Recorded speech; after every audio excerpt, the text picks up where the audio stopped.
And also, unfortunately, this incident in Germany last night where 3 people have died. So let's turn our attention to Germany now, where reports say, as I said, 3 people have died and 8 injured in a stabbing attack at, believe it or not, a festival of diversity. German newspaper Bild suggests police are looking for an Arab-looking man after the attack in the western city of Solingen. Those killed in last night's attack were a woman and 2 men, and a massive manhunt is now underway to find the perpetrator, who still has not been caught. And authorities say they're yet to establish a motive. Well, joining us now is the former head of the National Counter Terrorism Security Office, Chris Phillips. Chris, thank you so much for joining us this morning. Chris, what more can you tell us at this stage? Well, it's yet another incident or terrorist attack at a festival, and we've seen a number just in the past few months where, Taylor Swift was her concert was cancelled because of a terrorism threat there. So once again, festivals are being targeted. This is in Germany. I think the key point here is that this is a kind of city centre festival rather than something being held in a stadium. And of course, that presents all sorts of difficulties for those trying to catch the perpetrator. And Chris, is this unusual for this area of Germany? Is this something that is quite unusual, or something that's often seen in that area? Do you know? Do you know, Tatiana, the trouble with terrorism, it's going to pop up right across Europe, and it will do for a generation to come. There's no doubt about that. There's individuals within societies, within Germany, within France, within Austria, within the UK, who see that terrorism is the answer. And I think the key point here is, were the security teams actually doing their job properly? The fact that this guy's got away tends to make me think that maybe they weren't completely prepared for this kind of incident. But as I say, when something like this happens, it's always very difficult to find one person in a group of 50, 60,000. Chris, it feels like we have, not just in the UK, but across Europe, across the world, incidents like this week on week. What's going on? Are we just hearing more about it now because more attention's focused on it? But has it always been happening? Because it really feels pretty hopeless at the moment, if I'm going to be frank. Yeah, you're right, Ben. It is a hopeless situation because attacks like this, one person maybe who's got a kitchen knife who decides to go out and kill people. It's just a horrendous part of society. I think from a terrorism perspective, we have got a problem right across Europe. I don't think it's just in the UK. We focus generally on the UK, but actually, France have had far more terrorist attacks than we have over the last 5 years. And it is a situation that we're going to have to deal with. And I'm not sure what the answer is to these lone attacks, because an individual can pick up a knife and can go and do it. The police and security services are doing a great job catching the groups. The attack in Vienna was stopped because there was more than one person and they were communicating, and the security services managed to prevent that from happening. But something like this is very, very difficult to stop. Chris, thank you very much. And of course, we have heard, as Ben mentioned earlier, that Bild, the German outlet, was saying that it was an Arab man, but we, of course, don't have any confirmation of that. Thank you very much for joining us today. That was former head of the National Counter Terrorism Security Office, Chris Phillips. Yeah, Dawn and I on Britain's Newsroom yesterday had to cover poor Elsie Stanhope's funeral for one of the little girls killed or murdered at the Southport attacks. It's just heart-wrenching. I've got a friend who works in counter-terror across the UK, and he says they're busting plots like this week in, week out. Yeah. And unfortunately, sometimes one gets through the net, and that's what we see in places like Germany.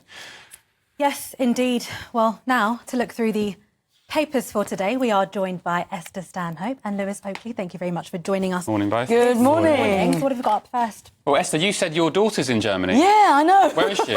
She's in Hamburg, and I did speak to her late last night, so I think she's all right. I just texted her to make sure, to find out if she's getting any news or like, what's going on in Germany on the ground.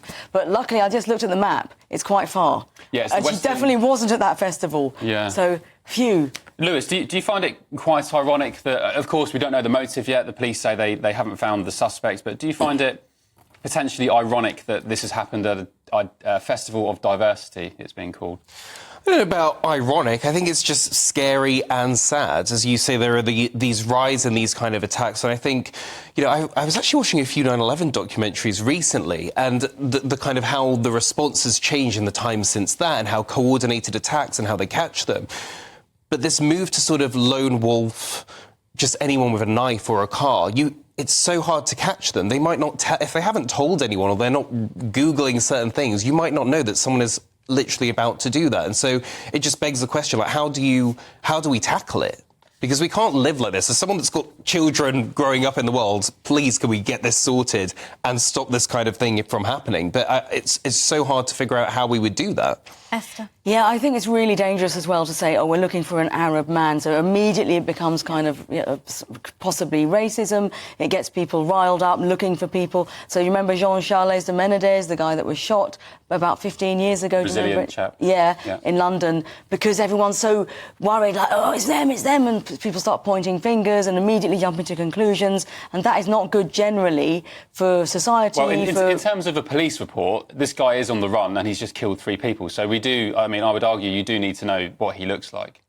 Yeah, but we don't really know what he looks like, do we? Well, Bild, who is, it's the biggest tabloid in Germany, they say he is an Arab-looking man. I mean, if someone's on the run, say someone was on the run in your local area, I don't know where you live, but say someone had just... In Shoreditch. In Shoreditch. Say somebody had just stabbed 3 people, someone's on the run, surely you'd want to know roughly what the guy looks like. Or probably just their clothes would do. I mean, just a description. Really? Come on, Esther. Yeah, I know, but the thing is, it's immediately implying, Arabs, let's all go for the Arabs. And it is still a tabloid at the end of the day. Yeah, it's kind of riles people up. You can't put tabloids down like that. Look at the good work the Sun's been doing. I'm just saying, I think we have to be a little bit more careful about jumping to conclusions and making it into a sudden, it's racism, and, let's all get riled up by it. I think it's not helpful. Well, I would agree with you that we need to know what the person looks like, but I would say Arab-looking is not descriptive enough. Height, anything, beard, no beard, that's just not enough, because that could be so many people. Yeah. You know what I mean? It just makes it sound. It's like already making people angry, or it makes people angry. Well, I'd probably argue, I've got 2 young kids. If there was a killer knifeman on the run in my area, I'd want to know roughly what the guy looks like. That trumps hurting people's feelings by potentially stoking divisions. In that immediate aftermath, no, I totally agree, but Arab-looking man is not descriptive enough. I think it's also important to remember that this sort of thing was said during the riots, and that was later found out to be wrong, so we have to be really careful, at the same time. But it is terrifying. Of course. It's terrifying. These individual people are going and stabbing people. Last year I was in France, in Annecy, and there was a stabbing in a nursery playground. Oh, and there were loads of flowers when I arrived there, so I seem to be... Oh, was that the south of France? Yeah, south of France. I remember the footage of that was horrific. I was there 3 days after. No, 3 afterwards, when I saw the flowers and everything, but it was absolutely terrifying. So there's something about my family going around Europe where all these stabbings are happening. Oh. Bit of a coincidence. No, it is terrifying, isn't it? OK, what should we move on to? We have either Jermaine Gens. Yes. Do Jermaine Gens? Yes. What's your thoughts, Lewis? Has he? Some people argue that he's kind of been made an example of off the back of the Hugh Edwards situation, and maybe in different times he wouldn't have been axed straight away. Well, it's very interesting, isn't it? Because I think this shows the changing of attitudes. Because I think once upon a time you would hear something like this, you'd be like, this is terrible, and, how could he have done this? And sort of people would jump to a conclusion. Whereas I think now the reaction is a little bit more, well, I haven't read the text, and, I don't know if someone's being oversensitive or not. I mean, it seems like the people that have seen the text say, look, he's banged to rights on this. But I think it's interesting to see how many people are saying, look, we're reserving judgment on this. But at the same time, balancing that with there have been abuses of power by people in powerful situations. So actually, we do need to take this seriously. It feels like one of those things that people just can't get right. And then also, that kind of side discussion that I'm hearing of like, well, a lot of people meet at work. I mean, he's married, so it doesn't really relate to him. But I think a lot of people saying, well, where is the line now? Are we allowed to send flirty texts to colleagues or not? Or is that inappropriate? I mean, it's just not worth the risk reward, is it? Well, most people would now say it's not worth the risk, but, historically, the majority of people have met at work. Should we take a quick look at Jermaine's apology video he did with The Sun, which was published last night? Look at this. This is completely on me. I am 100% in the wrong, and I accept full responsibility for that. And it's something that obviously I need to address and look at myself. the family situation is the things that first is at the forefront of my mind that I'm trying to just piece back together. But I've also got to be able to kind of look myself in the mirror and understand where I've gone wrong, and understand that this is on me, it's not anybody else, there's nobody else to blame here. So that was his apology. It's so awkward. The apology came quite quickly, wouldn't you say? Yeah, I suppose he was banged to rights. Esther? Yeah, I mean, the trouble with all of this is that is so engineered. It's like stage-managed apology. Did he get an acting coach to go, right, OK, pause there, it's all on me? I mean, that is written by a PR person. That is not written by him. He doesn't mean that. He is probably a bit naughty, been flirty, maybe sending, I don't know, pictures. Does anyone know? Were there pictures? Were there any? Topless pictures, does anyone maybe, know? who knows? Does anyone know what the content was? Salacious. Text it was messages. sexy, flirty, salacious, whatever it was, banter, flirty, whatever, OK? Which is kind of private.